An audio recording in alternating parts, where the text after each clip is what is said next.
tierra cuando me les acerqué. Me llevaron a la guerra, me llevaron a la guerra, mil palabras disparé. La carabina era mi voz y con versos la maté. How's everyone doing? Well, we're going to get started with our Q&A session. I'd like to introduce the director, Gerardo Dorantes, who's here with us tonight. A round of applause for him, please.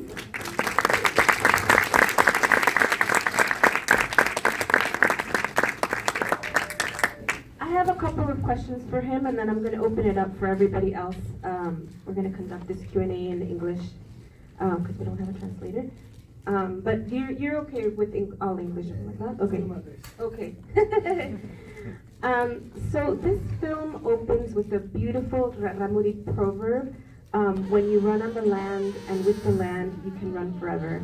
And I just wanted to know, like, what that quote meant for you. What did this quote mean for you? Like. All right. Well, buenas noches. Good night. Thank you so much for coming. Such a good turnout. I was a bit afraid that nobody would show up. It's pretty cool. I hope you enjoyed the film.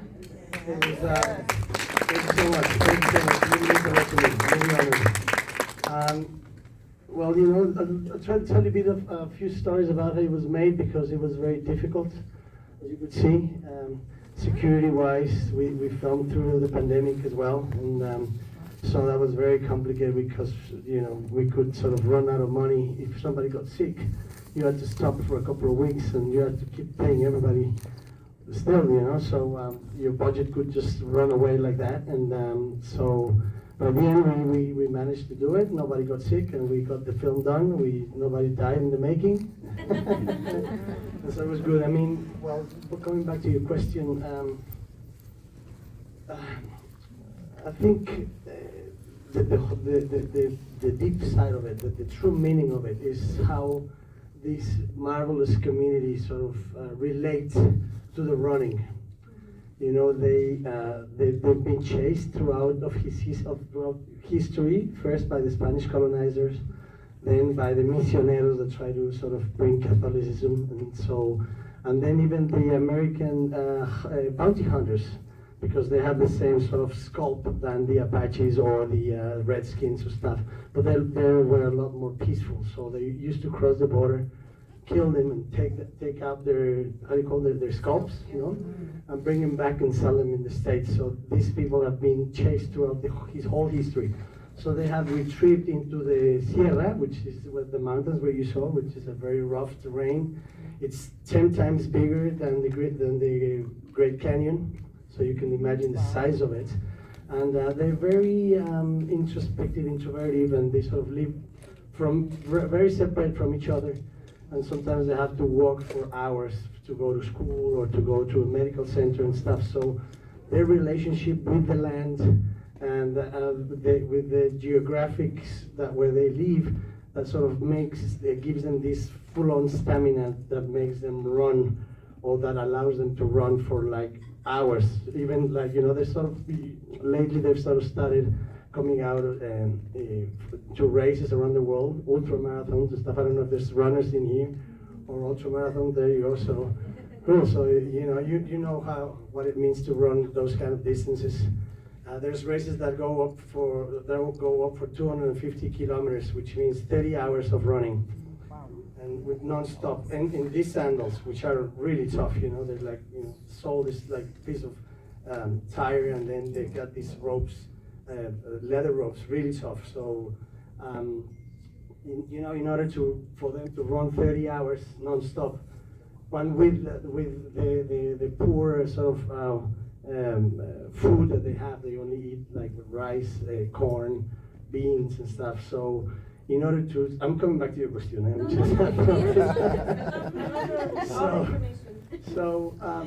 Yeah, I mean, you know, in order for somebody to run those distances, you know, there's got to be something else than the physical side of it.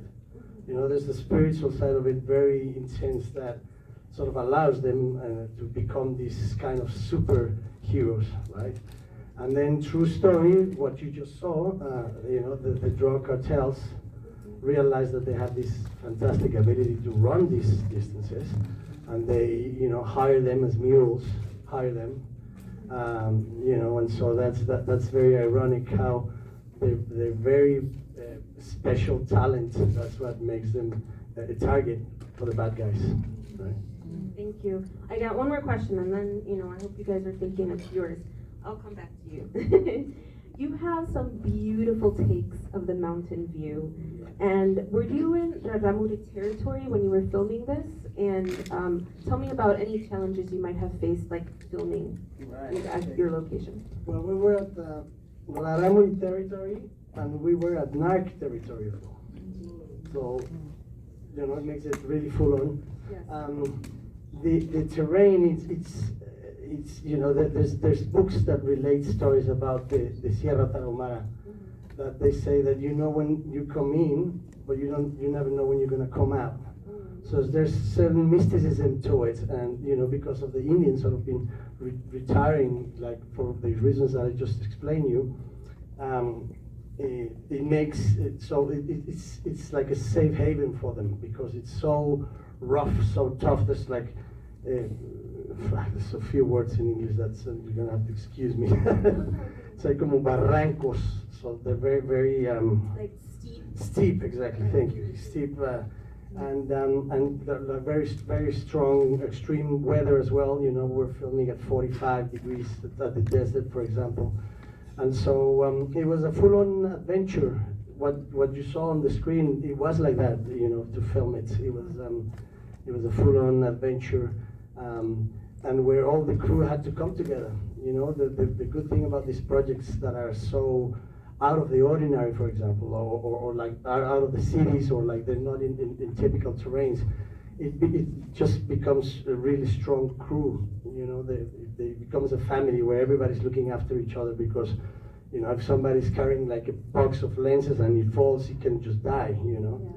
And so it was, I remember at one point I was just, you know, like we were starting to carry things. Everybody was carrying everything, you know. It was no hierarchies that, like, you know, the boss or not the boss. Everybody was just like doing it together. And I remember just seeing these people, you know, like ants, just walking up the stairs with boxes of lenses and cameras and stuff. And I used to think that, I used to feel that I was like in a Werner Herzog film, you know, Fitzcarraldo. And so, you know, it was just wonderful to have the opportunity to film in a place like that, and wake up every morning and have those sunsets and have those, you know, amaneceres, how do you say? Sunrises. Sorry, I'm a little nervous, so that's when my English gets a little broken. Yeah, well, I think we understand each other, right? Yeah, no, absolutely. Cool. So yeah, it was just a magical experience, just to be here in order to be able to be with those communities. To get to know the bad side, the bad guys as well. You know, that's a whole different story. Of course, they are the bad guys, but you know, there's a reason why they're there as well. You know, so one of the things that we tried in this film is not to judge them. You know, just present them as they are, or as we think they are. But you know, just being in that ecosystem and see how it works. You know, within the chaos. There's an order in there, you know, and so, but these tragedies happens all the time as well. So it was just a really life-changing experience. Wow, that sounds amazing. I know we have some questions over here. Oh yeah, I have a question. Please. The marathon depicted in the film, is it real, and what's the registration fee, and when is it held? All right. I'm not a runner, so I wouldn't know about the fees. But it is real. It's called Caballo Blanco. When is it held? In March. Okay. Did you want to run it, right? Yeah, I want. Oh yeah. All right, cool. I mean, I think it's in March. I'm pretty sure it's in March. It'd be worth check it out. It's 80 kilometers. You have the website address? No, but like it's called Caballo Blanco, like the white horse. You can Google it, and you know you'll find it really easily. It's 80 kilometers, and it's held in a town called Urique, which is Urique, Urique. And so it is a real marathon. You'll get to see that Raramuri is running. You know, you'll see like a lot of you know, people from everywhere with the full-on Nike shoes and like the whole thing. And you'll see the Raramuris with the, you know, little skirts and the leather sandals. and just beating everybody up. I think it's March, yes. I'm pretty sure it's March. Well, there's a few held on, there's a few going on like in different times in that area. But I'm sure it'll be an amazing experience to run it. I wouldn't dare to do it, but you know, I imagine it'd be cool. Hi, well, I want to thank you so much for this. Pleasure. I'm from Chihuahua, Ah, cool. and Nice, excellent. and I know the whole area out there, and I can tell stories. So I'm very happy that someone like you have taken this and show this around. You know, I do a little bit of my own work here. We brought in I don't know if you heard of Romano Gutierrez, the pianist of Ah, sí, de Taramara, de Taramara Americana. Ah, we cool. had him here, actually Sweet. here in the concert. Excellent, excellent. With all the music from Yeah, he's a very good classical piano player. So I just want to say to everybody, thanks so much for coming. There's one word everybody gotta learn from here. Cuida. That's a word that they use for saying good morning, good afternoon, good night, and everything. But there's one thing I love about these people, is they say, speaking too much confuses. Exactly. Yeah, pretty much. Thank you for coming. Hello, I'm also from Chihuahua, cool. and I grew up there. Nice. And unfortunately, I got to leave all the drug dealer era, so I related a lot to the narrative. So I really appreciated your take on this. Thank you It's so much. really, really good to see it on screen. And one question for you, as you said, like it was really, as a director, it was really hard to not judge them. How do you find that line? Because it's usually when you see it from the outside, it's very easy to just judge them and say you're doing the bad thing. So how do you found that fine line of just capturing what the story is? I mean, you know, like they are the bad guys, definitely, right? I mean, they kill people for a living, right? But what I was just trying to say is that they don't do it for fun. I mean, their line of work involves killing people, which of course nobody agrees with that, you know. But they have a reason for being there, you know. And once you get to know some of them, I'm not gonna like vouch for them at all, you know. But once you get to know them, because you have to get to know them in order to film there. When we were in pre-production, like in the middle of pre-production, like it just occurred to me to ask my producer, "Hey, bro, how are we gonna film up there?" You know, we were halfway into the pre-production. I was just wondering, how do you do it? How do you do those scenes in the middle of a like really hot area, right? And he said to me, "You ask them for permission. So if you want to film there, and if you wanna you wanna do anything about it, you have to talk to them, and you have to ask for some sort of permission in order for you to be there." And so yeah, once you get to know them, of course you don't really tell them exactly what you're gonna do, because they're not gonna read your script or anything like that.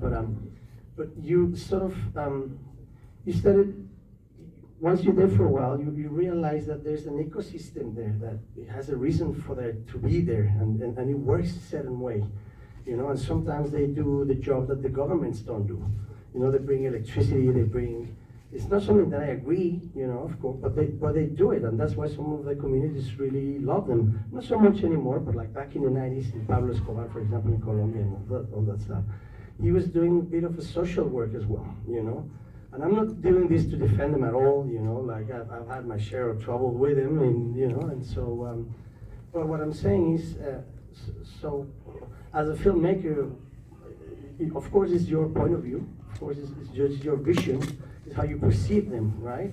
But it was important not to establish a judgment, so just to put it out there, just to put the situation, show the people what's going on, because this is based on true stories, it happens all the time, and but yeah, well, I guess what I'm trying to say is that there is an ecosystem there that is a reflection of how society is, and the government's doing its part, and the American people is doing its part, and the Mexican people is doing its part, so we are all involved in it, and this is the result of it, so this was my way to at least put like a little grain of sand, in order for my country to get better. Thank you. Yeah, Gerardo, thank you. Hola, I'm not from Chihuahua, I'm from Jalisco. Okay, cool. And here from Chicago, but I did some research in Crete with Raramuri, with women with cancer. All right. And I was trying to study their religious beliefs, their spiritual beliefs in healing. But my question to you, because I'm familiar with the area of Crete, las Clínicas, San Juanito, Nice. but my question to you is, what is the name of the town? I couldn't read fast enough. Is that Urique, the town where you filmed this, or what is the town, where the people, where this film took place? What is the name? Yeah, I mean, the area is called the Tarahumara, the Sierra Tarahumara, of course. Yeah. It's meant to be near Urique, yes, which is one of the barracks, or las barrancas. There's many barrancas, but I'm gonna let you in a secret. Half of the film wasn't filmed in Chihuahua. I shouldn't say this, no. But I mean, of course, the Sierra Tarahumara and all the drone shots and all the outdoor shots, like big magnificent shots, they are in Chihuahua, right? But because we got we got hit by the pandemic, so our costs just went up 30%. I will come back to try to answer the question. And so for budget-wise, we couldn't film everything. Like before the pandemic, we wanted to film 6 weeks in Chihuahua and 2 weeks down in Hidalgo, which is kind of like the same sierra, but in the other side. It's La Sierra Madre Oriental, right?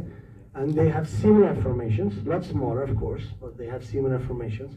And so, for example, where the house is, we couldn't afford to just bring 100 and something people from the crew just all the way to Chihuahua and just do that film there, which we wanted originally.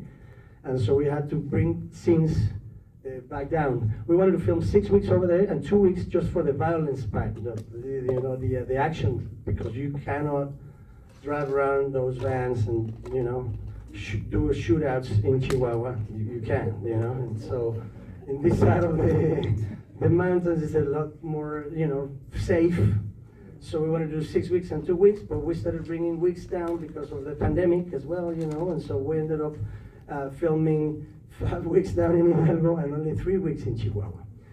So, but when you see the big drone scenes, they are made from a place called Divisadero, which is when you're in Krill, you drive down about 3 hours, and that's just like the border before you start going to different valleys or the barrancas, no? And so that's Divisadero. That was one.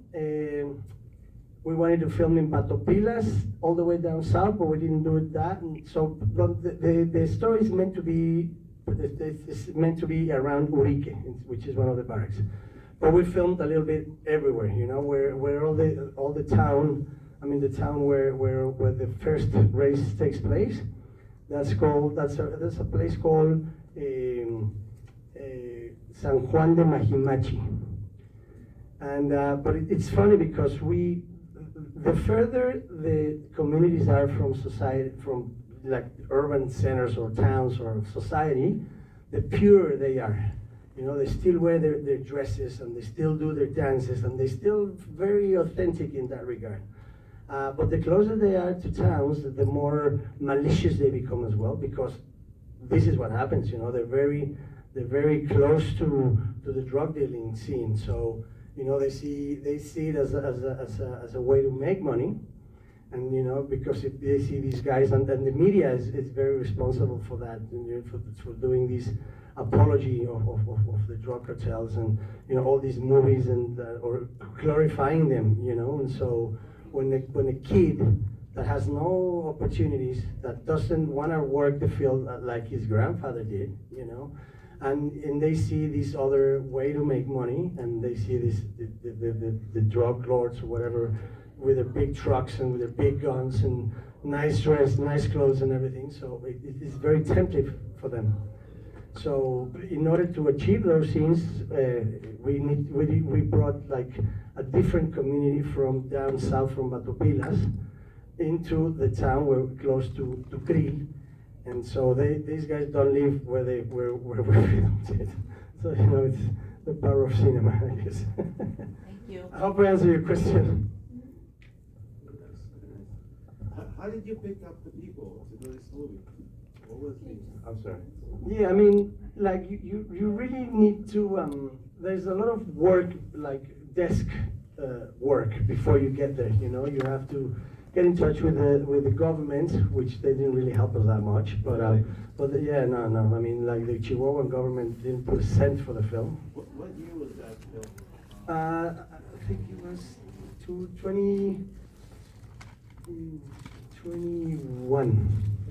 2021, yes. And so we got in touch with the people from the tourism office, and so they put us a van, so we started going for scoutings, and so you start sort of getting to know the communities, and you have to spend a little bit of time with them. I ended up spending a few months up there. It's not like you arrive to like a Raramuri house, like we all have this romanticized, and you go to like an Indian family and say, hey, I want to see how you live, I want to live with you in your house for 6 months. It just doesn't happen that way, right?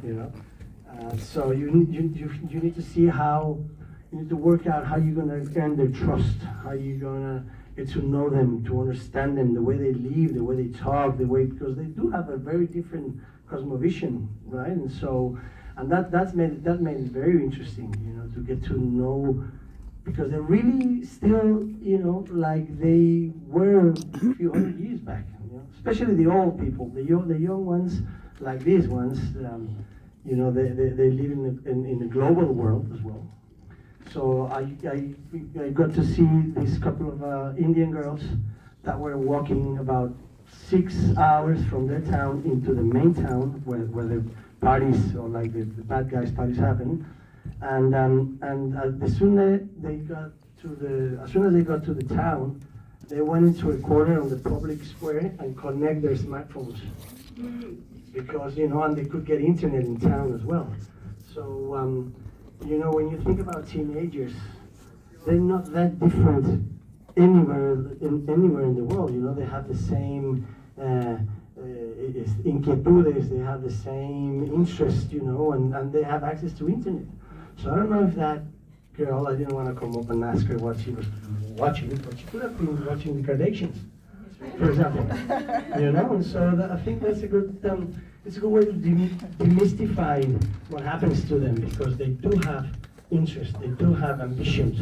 They're not like in their traditional clothes, praying to their gods 24/7. You broke my heart with the old man, because you remind me of my dad. I mean, as a kid, you broke my heart.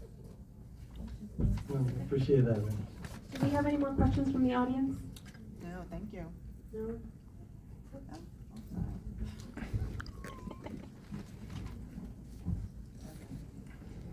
It's not fully formulated yet, but I want you to talk a little bit more about, we know this community has gotten a lot of attention because of its running. So what does it mean like to have people like the trainer or the manager come, and what's the dynamic like? I'm thinking about, the right word is not gentrification, but I think of Americans and U.S. Citizens going to Mexico, and maybe the dynamic, and I also think of the power relation and the potential advantage of people who may need money or may want money or resources. Can you repeat the second part? Sorry.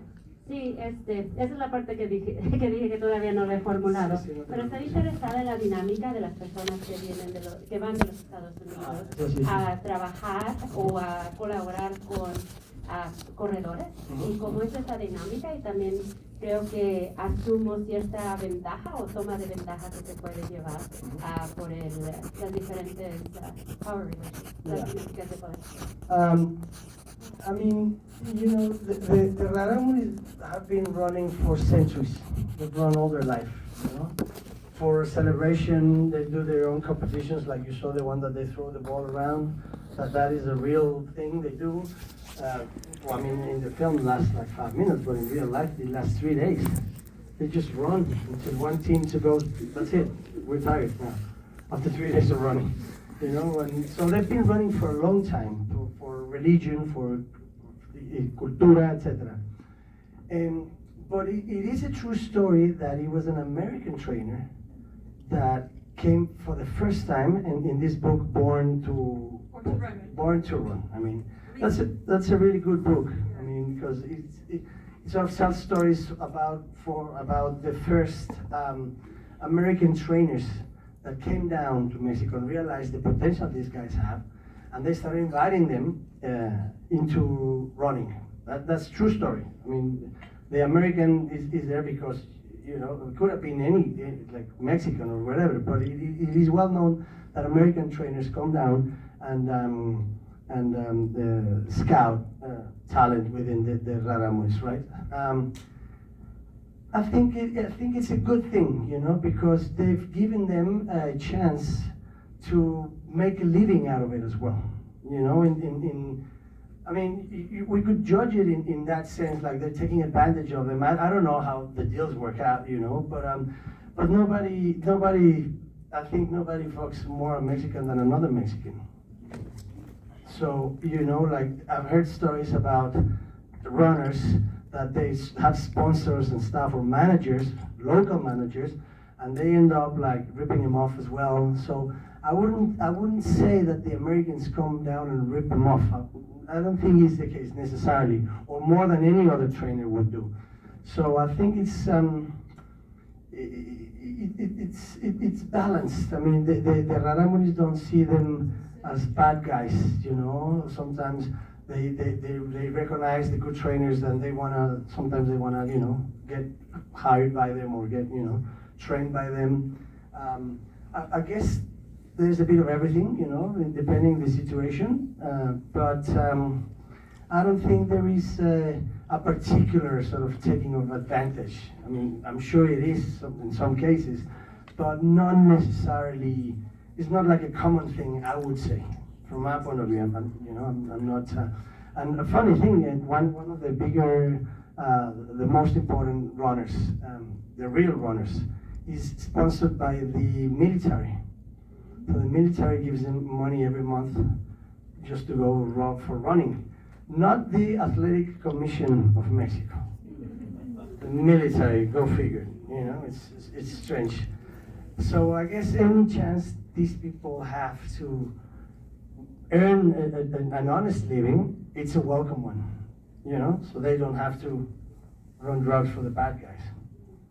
So, but yeah, it'll be interesting to, you know, to find out a little bit more. But for what I could tell, it's quite okay.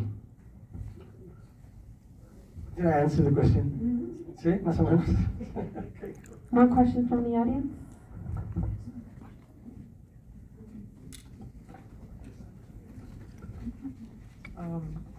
Thank you for the film. Thank you for all the explanations that you are giving us. I wanted to know if you think about projecting the film with these communities. Sí. I mean, we did have a screening for them, especially for the ones that sort of worked in the film. Some of them came, some of them couldn't be found, because they live, like, you know, in communities so far away. And so we did try to have a proper screening for them, and it was a good experience. We'll be looking to do it a bit more robust and really take time to bring people from the communities and stuff. But yeah, I mean, we did try, and you know, their reactions were like, you know, it's funny because they're very hard to read because they're very introspective. But they loved seeing, you know, themselves up there, and some of them were crying at the end. Some of them, you know, just couldn't handle it and just walk out. And the ones that, you know, we could really communicate after that, they realized they compared. Well, they told us that. They all have a nephew that has gone working for the mafia, or a uncle, or a cousin, or, you know, when you talk to people, you realize how common it is, you know. And so one day I was doing a scout as well. I was scouting like the desert area, and we came to this sort of like look out, and there was like a little kid with a hoodie sitting down, and the minute he saw us, he just like run and hide behind like a bunch of cactuses and trees and stuff that was down there. And we kind of realized, and I thought he was like waiting to hitchhiking or something. And so we went down and, you know, flew up the drone and, you know, do the scouting thing. And suddenly the guy that was with us just whistled at us and said, hey, we gotta go. And so when we went up, like, when the guy tells you we gotta run, is you gotta run, you know? So we went up, and then we realized there was like a van, like a pickup van, like one of the black ones that were there. It was just waiting for us to leave a couple of hundred meters away. And he was coming, and so we turned around in the van, and when we left, we saw the young kid with bags like this, just hiding behind a tree. So this was really close to the border, to the U.S. border. I think it was Arizona, the border, the place for Ojinaga. It's right at the border. I think it's Arizona. Is the border with Arizona or Texas? It's Texas, right? Yeah, yes. No, it's Ojinaga, it's called. And so. Presidio on the other side. Presidio, exactly. There you go. Thank you. The pandemic just ruined my memory a little bit, you know. So yeah, by the time we left, the van, the truck just came and got him. And you know, we were trying to walk in to check out the location for the ranchero lives, and the van just drove past with the young guy. So it is real, you know. And when I saw it, I had these mixed feelings. In a way, I was happy to see that my movie was going to be real, you know, that it does happen. And at the same time, you know, I was just a bit bummed that, you know, they have to go through that, and it is a reality. So, yeah. Wait, what was your question again? Yeah, the screen. Yeah. I don't know. I just go, you know, tell you more stories. I'm sorry. Is it streaming anywhere? Yeah, it's in Amazon Prime now, but it's only for Mexico and Latin America. We're looking to strike a deal in a platform for the U.S. For some reason, Amazon didn't want it up here. I always thought that this film would resonate a lot with Latino audiences in the States, because, you know, it makes you remember your home state, and because many people probably had to migrate because of that. Yeah. You know, because of the lack of opportunities, because of the violence the family was living. Yeah. So in Illinois, we have a relationship that we established a long time ago. So we've done things. We brought in T-shirts from Chihuahua this year in Chicago. Mm-hmm. So there is a long time relationship. Even when the stockyards were working here, they were sending cattle out here to Chicago. Cool. So yeah, so we're looking at it, and hopefully, you know, sometime we'll get it. But I'm happy you got to see it in the big screen, because it's designed for it, you know. So I'm really happy. Do you run marathons? No, I don't. Not much. I do exercise, but not running is not much of my thing. But you really should. Yeah, no, but I got to run a little bit with some of the guys, and it's amazing to see them running. You know, they just move like gazelles, and they do it like, you know, cross country, and they just, you know, you're trying to climb up a couple of hills, and they're up there. It's quite amazing. It's very liberating to run. Yeah, I could tell, man. I'll promise one day I'll do it. All right. I promise you, man. Yeah, for sure. So then, what was your inspiration or your personal connection for deciding to make a film like this? Okay, cool. Well, you know, we just it came to me quite magically. You know, ideas, it's hard to tell where they come from. One day you just, you know, have a shower moment, or you see like an image, or you hear a song, and something pops into your head. So I was at a dentist office or consultorio, right? I was waiting to get in, and I picked up a magazine. And I saw a reportage of two of the main runners at the time. One was Adolfo Kimare, the one that shows you there, and his cousin-in-law, which was Silvino Cubesari.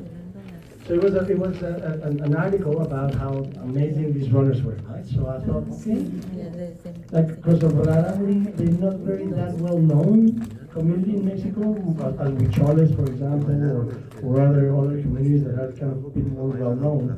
Raramuri seem to be very secretive still, you know, and so it really struck me how people that are supposed to live in extreme poverty, you know, and that they eat, as I said, corn, chili, beans. They live off a couple of eggs from the chickens or milk of the cows. So it really struck me how somebody could run those distances. What was behind it? Because the human body is not designed to run, to run those distances. So I was really intrigued by what was behind this running, right? So I started sort of looking into it and realizing how amazing this culture was. And so the more I got into it, the more I got excited. And then I came up with an article that said that they were hired as mules. So that's when I thought, Eureka, this is it. I mean, that amazing ability that sort of makes them so special, that makes them almost superheroes or supernatural capacity. That's the same Achilles heel, that's where so it's like nadie se salva, la cosa que los hace tan especiales es lo que se vuelve su condena.